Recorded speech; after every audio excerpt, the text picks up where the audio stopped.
Assalamualaikum warahmatullahi wabarakatuh. Alhamdulillah, kita masih bisa berkumpul untuk melakukan sesi presentasi pada siang hari ini dalam keadaan sehat walafiat. Yang terhormat, Dr. Intan selaku dosen pengampu mata kuliah ilmu penyakit dalam. Yang saya hormati, tim penyaji selaku pihak yang akan mempresentasikan materi pada siang hari ini. Perkenalkan, saya Syifa Nurul Ilma sebagai moderator yang akan memimpin berlangsungnya sesi presentasi siang ini agar dapat berlangsung dengan baik. PPT kali ini disusun oleh Ajeng Rahayu, Alifa Wilandra Putri, Trilisdiawati, Fatimah Herawati, Syifa Nurul Ilma, Salsabila Kolbi, Risa Mailani, Nurfika Agustian, dan Ripa Laila. Selanjutnya, materi pertama akan dibacakan oleh Salsabila Kolbi. Yang pertama, di sini saya akan membahas tentang sejarah imunologi. Jadi, imunologi ini awalnya berasal dari ilmu mikrobiologi. Imunitas pertama kali diketahui saat terjadi wabah Athena pada 430 sebelum Masehi. Thucydides mencatat bahwa orang yang sembuh dari penyakit sebelumnya dapat bertahan tanpa terkena penyakit lagi.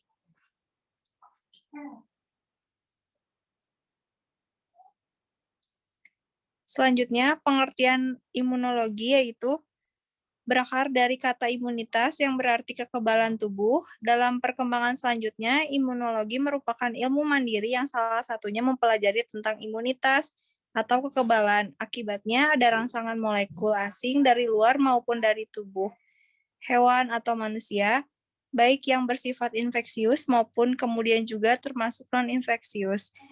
Imunologi juga berarti ilmu yang mempelajari kemampuan tubuh untuk melawan atau mempertahankan dari serangan patogen atau organisme yang menyebabkan penyakit.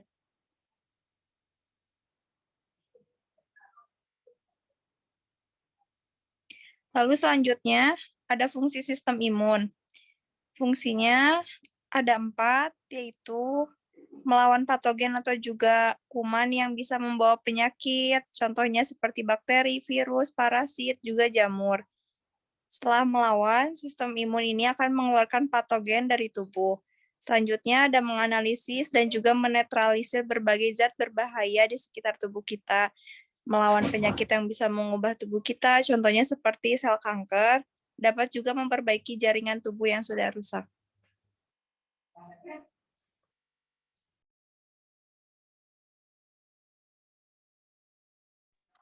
Baik, selanjutnya di sini ada sel-sel imun. Yang pertama ada sel non-spesifik, yaitu sel pagosit monokiler, pagosit pomifonokiler, pagosit frustasi, dan yang kedua ada sel nol, sel-sel limfosit yang tidak mengandung pertanda seperti yang ditemukan pada sel T dan sel B.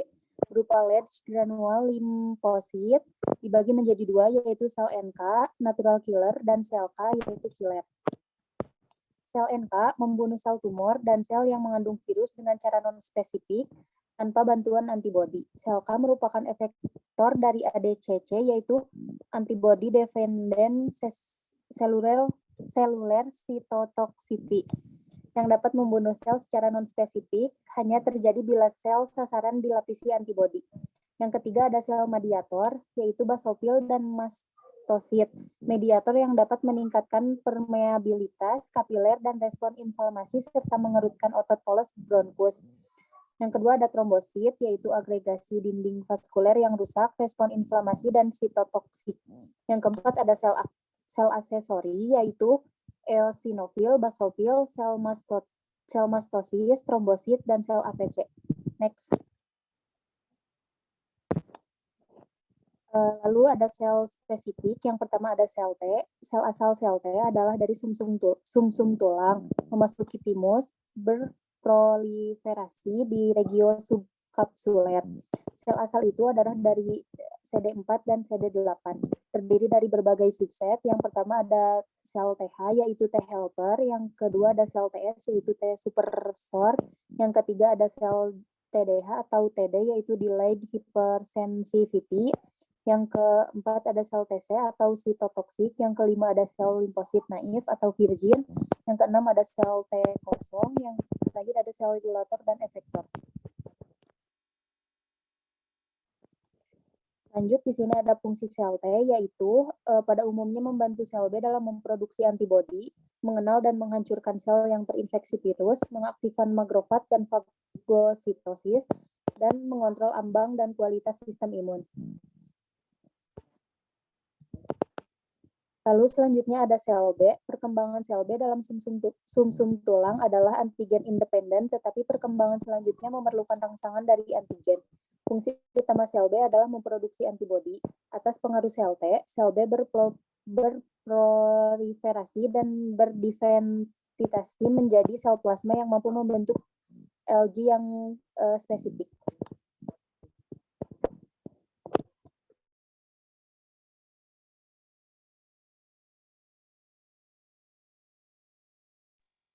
Selanjutnya ada faktor-faktor yang berpengaruh terhadap sistem imun. Yang pertama, yaitu genetik atau keturunan. Seseorang yang memiliki riwayat penyakit menurun seperti diabetes mellitus akan beresiko menderita penyakit tersebut dalam hidupnya. Yang kedua, fisiologis.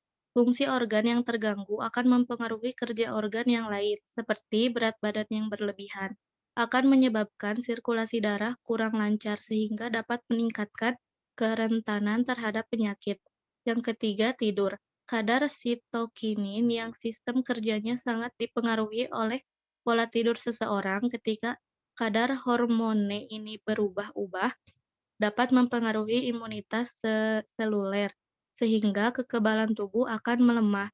Yang keempat, penggunaan obat-obatan. Konsumsi obat antibiotik yang berlebihan akan menyebabkan bakteri menjadi lebih resistan, sehingga ketika bakteri menyerang lagi, maka sistem kekebalan tubuh akan gagal.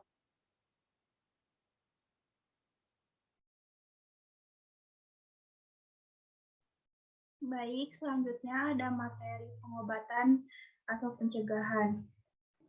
Pengobatan penyakit autoimun, sebagian besar penyakit yang tergolong penyakit autoimun belum dapat disembuhkan. Tetapi gejala yang timbul dapat diringankan dan dicegah agar tidak terjadi flare. Yang ke satu, obat-obatan, obat antiinflamasi non-steroid atau OAINS seperti ibuprofen atau aspirin. Untuk mengatasi nyeri, obat penekan sistem kekebalan tubuh seperti kortikosteroid untuk menghambat perkembangan penyakit dan memelihara fungsi organ tubuh. Obat anti-TNF seperti infliximab untuk mencegah peradangan akibat penyakit autoimun, reumatoid artritis, dan psoriasis. Yang kedua, ada terapi pengganti hormon. Terapi pengganti hormon dilakukan jika pasien menderita penyakit autoimun yang menghambat produksi hormon di dalam tubuh. Contohnya, pemberian suntik insulin pada penderita diabetes tipe 1 untuk mengatur kadar gula darah atau pemberian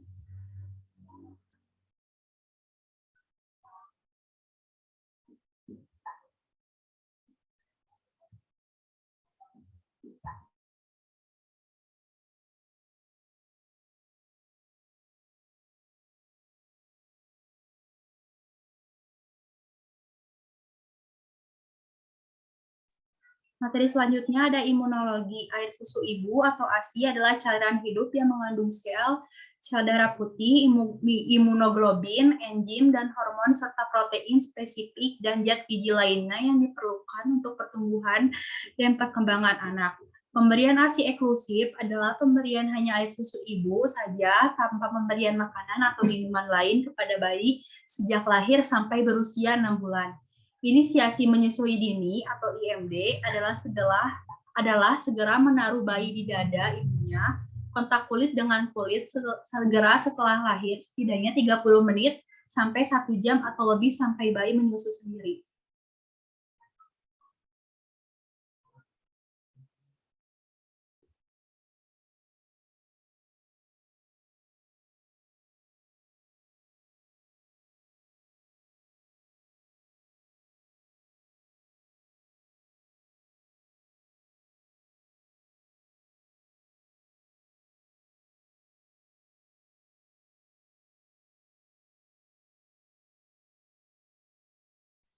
Baik, materi selanjutnya akan dibacakan oleh saya, Alif Pawila Putih.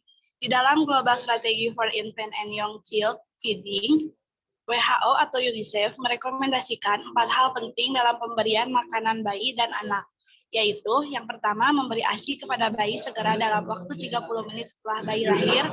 Yang kedua, memberikan ASI eksklusif sejak lahir sampai bayi usia 6 bulan. Dan yang ketiga, memberikan makanan pendamping ASI atau MPASI sejak usia 6 bulan hingga 2 tahun. Lalu yang terakhir, ada meneruskan pemberian ASI sampai anak usia 2 tahun.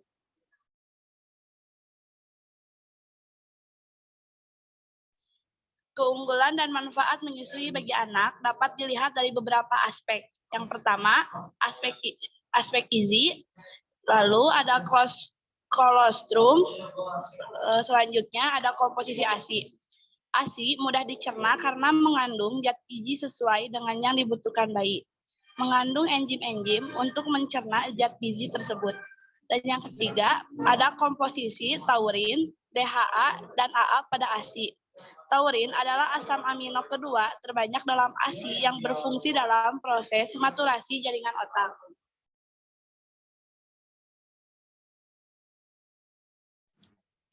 Baik, selanjutnya akan disampaikan oleh saya. Aspek imunologi atau kekebalan tubuh.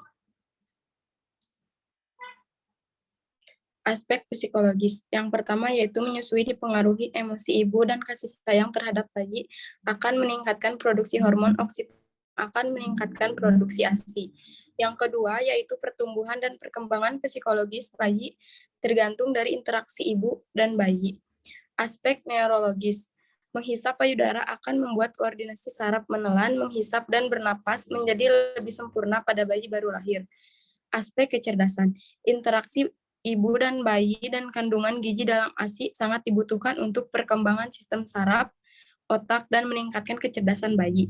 Bayi yang diberi ASI memiliki IQ 4 poin lebih tinggi pada usia 18 bulan dan 8,5 poin lebih tinggi pada usia 8 tahun dibanding bayi yang tidak diberi ASI.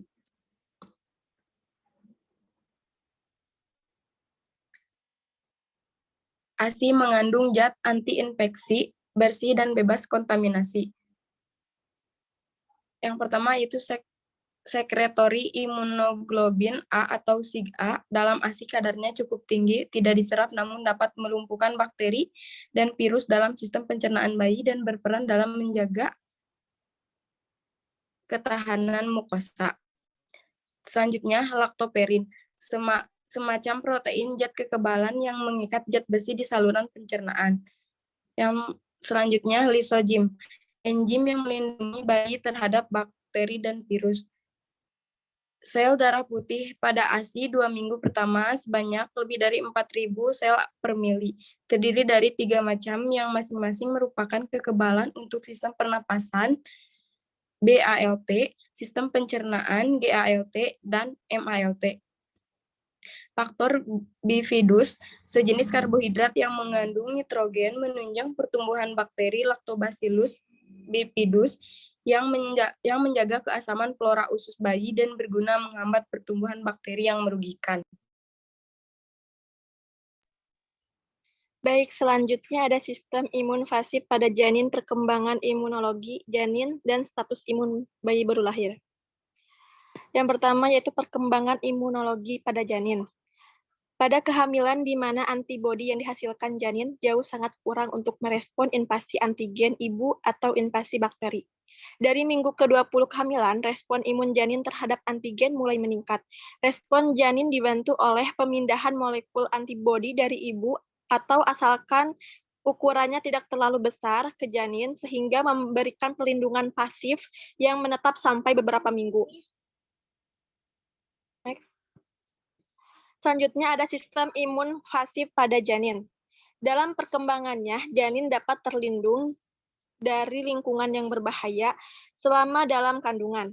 Umumnya kuman patogen atau bibit penyakit tidak dapat menembus barier plasenta bayi yang baru lahir tanpa adanya antibodi. Akan sangat mudah terinfeksi bayi yang mature telah memperoleh antigen dan imunitas pasif dari ibu terhadap jenis-jenis tertentu dalam waktu 6 minggu atau lebih sebelum dilahirkan. Proses penyaluran imun pasif dan maternal Dari maternal, sistem imun pada janin diperkuat oleh penyaluran imunoglobulin menembus plasenta dari ibu kepada janinnya melalui aliran darah yang membawa antibodi serta penyaluran melalui air susu.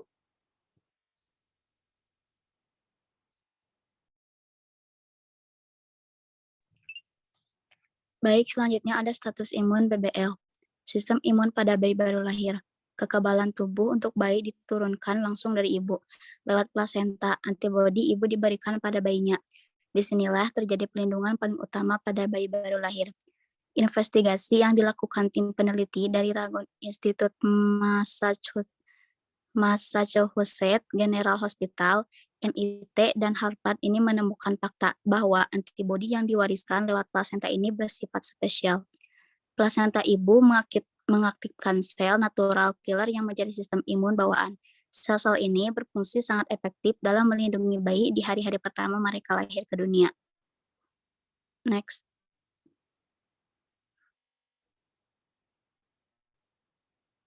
Berikut referensi-referensi yang diambil untuk materi.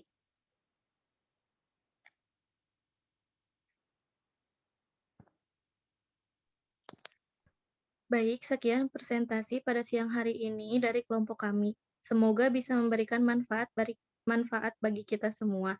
Apabila ada perkataan yang kurang berkenan dari saya selama menjadi moderator, saya mohon maaf. Terima kasih. Wassalamualaikum warahmatullahi wabarakatuh.